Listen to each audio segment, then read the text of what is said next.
Hello world, this is What's Up 290, and in today's video, I'm going to show you how to update your computer from Windows 10 to Windows 11 if Windows software update is not allowing you to do so.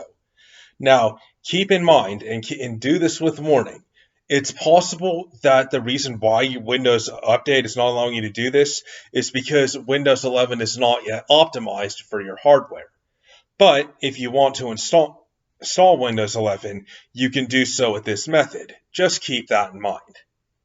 So what you're going to want to do is go to this website here. I'll put the link in the description and download the Windows 11 Update Assistant and then run it. I can't run it here because I already installed it. It's not going to let me run it after I already installed it.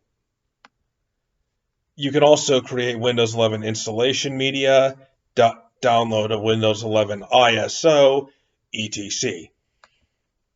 But what you're going to want to do when the tool is finished downloading, just run it, and your computer will then go through a few-minute process where it will update to Windows 10 to Windows 11.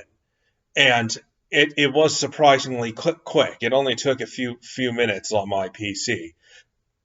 But I have a pretty fast computer, so it may take a while on a slower computer. So, that I'm really enjoying using Windows 11. Its launch definitely is going better than the Windows 10 launch, I would say.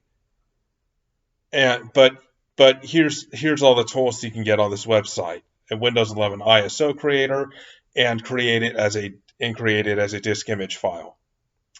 So that's about it for this video. I hope you enjoyed. If you did, leave a like, comment, subscribe. This is What's Up 290, and I'm signing off. Have a nice day, and I'll see you next video.